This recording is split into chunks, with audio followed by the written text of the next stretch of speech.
마리아에 대해서 이야기를 찾아봤습니다. 마리아가 어떤 사람이죠?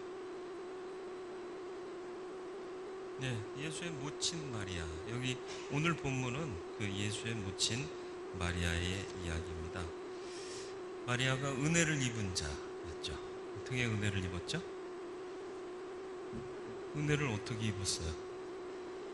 말도 안 되는 사건이 벌어짐에도 불구하고 주의 여정이 오니 주의 뜻대로 이루어지이다 하고 받는 거죠. 은혜가 주어지면 받아야 됩니다. 근데 그 은혜가 우리 입맛에 맞는 은혜가 아니라는 사실.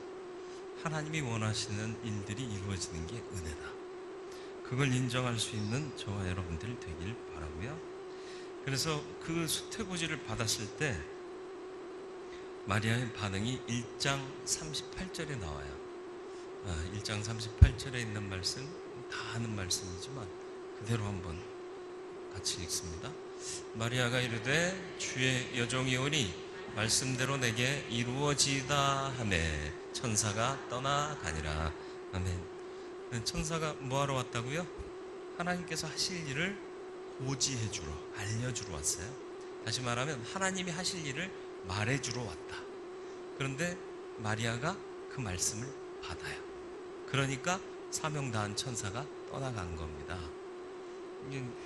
하나님의 역사가 이루어지기 위해서는 하나님이 디자인하시고 계획하시고 또 일하려고 하실 때에 모든 계획과 모든 상황들은 하나님이 준비하시지만 사람이 예스 하느냐 그렇지 않느냐에 따라서 일은 달라질 수 있습니다. 하나님의 음성에 귀 기울이는 게 제일 먼저 중요하고요. 또 그 음성이 들려질 때 하나님께서 하라 하실 때에 아멘 하고 할 수 있는 게 가장 중요한 거죠. 받아들이는 거. 마리아의 특징이 뭐냐? 잘 받아들였다. 감사하게도 우리 교회 마리아 회원들은 다 잘 받아들이는 자들입니다. 물론 이제 상황인지라 새벽기도 준비하기도 조금 어려워서 대표로 하루 하셨어요. 그래도 하루 했던 게 얼마 이틀 했어요? 나 없는 사이에 한 번 더 했구나. 네. 어려운 환경 가운데서 그렇게 할 수 있다는 건 참 좋은 얘기예요. 하나님은 항상 우리에게 말씀하신 하나님입니다. 그래서 우리 예배의 가장 핵심이 뭐죠? 말씀이에요, 말씀. 말씀의 예전이 예배의 핵심입니다. 그래서 설교 시간이 제일 길잖아요. 모르셨어요, 아직? 네. 천지 창조를 무엇으로 하셨죠? 말씀으로 하셨습니다. 예수 그리스도가 누구시죠? 하나님의 말씀입니다. 태초에 말씀이 계시니라 요한복음이 기록하고 있잖아요. 그 말씀이 하나님과 함께 계셨다. 그게 예수다. 그래서 예수는 로고스입니다. 진리의 말씀. 그래서 항상 믿음은 그분의 음성을 듣는 거예요.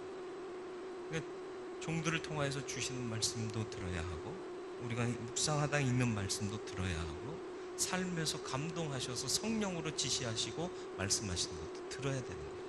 그래서 늘 강조하는 바가 뭐예요? 듣고 순종하는 거, 청종하는 거, 그죠? 그래서 로마서 10장 17절에 바울은 믿음이 뭐냐? 믿음은 어떻게 되느냐? 이렇게 얘기하고 있습니다. 같이 읽죠? 그러므로 믿음은 들음에서 나며 들음은 그리스도의 말씀으로 말미암았느니라. 아멘. 잘 듣는 자 되시길 축원합니다. 듣는다는 것은 믿는다는 것이고 인정한다는 거예요. 누가 얘기를 해요. 나랑 관계가 좋은 사람이면 그래? 그래? 그런데 관계가 별로예요. 그러면 듣기 싫어! 하지마! 많이들 하셨죠? 그런 경우 없지 않으세요? 주로 내 마음에 안 맞으면 우리는 됐어! 듣기 싫어! 알아! 됐어! 이러죠. 하나님 앞에서도 그러고 있지는 않으신가요? 돌아보실 수 있길 바라요. 자꾸 하다 보면 그게 습관이 되고 삶이 돼요. 그렇군요. 예. 목이 굳은 백성이라는 표현을 제가 말씀드린 적이 있죠. 어떤 거예요? 목이 굳지 않은 백성들은요, 하나님 말씀 들을 때 아하 하면서 들어요. 근데 목이 굳은 백성은 이러고 있어요. 목이 굳은 백성. 말씀 들려질 때 아하 하지 마세요. 하세요. 네, 하지 말라. 두 가지를 같이 생각했어요. 네, 목이 굳지 않은 백성으로 아하 하실 때 너무 겸손하게 숙여가지고 이러지 마세요. 그건 목이 아픈 백성이고요. 네, 목이 아픈 백성 되지도 마시고 목이 굳은 백성도 되지 마시길 바랍니다. 19절의 말씀은 뭐예요? 오늘 읽었던 19절 말씀, 마리아는 이 모든 말을 마음에 새기어 생각하니라. 이게 어떤 장면 이후에 나오죠? 출산했어요. 예수가 태어났습니다. 목자들이 경배하러 와요. 그리고 목자들이 들에서 천사들이 하신 말씀을 마리아에게 얘기를 해요. 그 하나님께서 약속하셨던 주의 말씀대로 내게 이루어지이다 했던 그 말이 또 이루어지는구나. 이 말을 듣고는 그 말을 마음에 두었어요. 하나님 말씀이 이루어지는 것을 기뻐하고 받아들이고 있다라는 얘기입니다. 믿음은 항상 생각과 결부돼요. 생각만 하는 것은 버려야 하지만 믿음의 생각은 항상 필요합니다. 뭐죠? 말씀이 이루어지고 있구나. 말씀의 뜻이 이거구나. 궁구하고 묵상하는 거죠.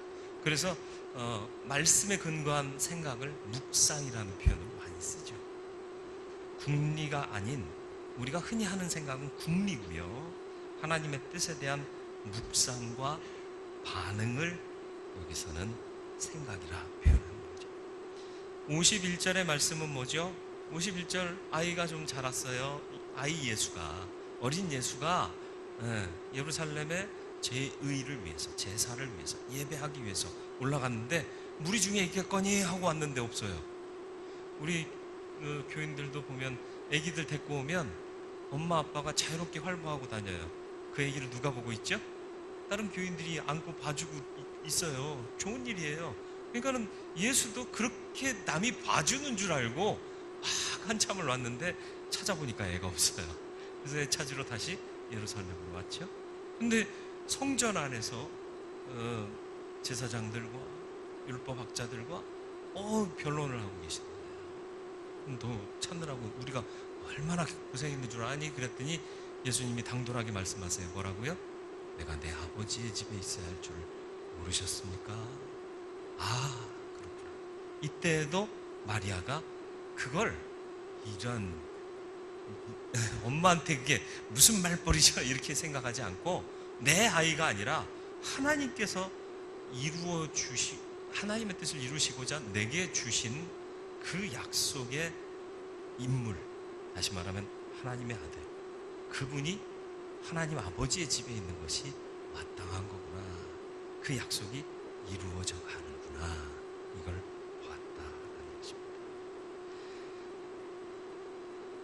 마리아의 특징은 떠들로 되기 전에 그가 입을 벌리면 아멘과 찬양만 나왔어요. 그죠? 아멘 했고요. 찬양했어요. 누구 만났을 때? 엘리사벳을 방문하잖아요. 엘리사벳 방문하니까 태아이가 막 뛰놀고 그러니까 서로가 찬양을 주고받고 하는데, 솔직히 마리아가 입을 다물고 있을 상황이었나요? 처녀가 잉태해서 아이를 가졌어요. 전 아니거든요. 제가 그러려고 그런 게 아니고요. 천사가 나타나서 하나님의 일이라고 그래서 제가 어쩔 수 없이 한 거거든요 하고 동네방네 소문을 내야 내가 좀 정당해지지 않나요? 근데 오해를 받는 위험, 어쩌면 죽을 수도 있는 위험, 그 상황에서도 항변하거나 자신을 옹호하거나 그러지도 않았고, 증인을 세우거나 누구에게 보증을 받거나 변호사를 세우거나 공증을 하지도 않았습니다. 하나님의 약속이면 다 됩니다. 이게 마리아의 믿음이었습니다. 저와 여러분들이 이런 믿음의 사람 되기를 주님의 이름으로 축원을 드립니다. 누가복음 1장 46절에 마리아의 찬가가 나와요. 찬양이 나와요.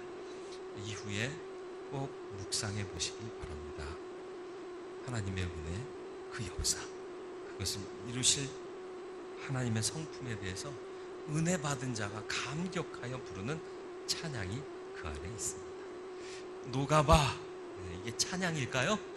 잘 모르겠는데요. 준 찬양, 그죠?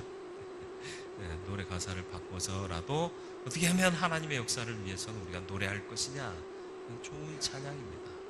마리아의 믿음 가지고 찬양하시면 그에 합당한 상을 하나님께서 주실 줄로 믿습니다. 기도하겠습니다.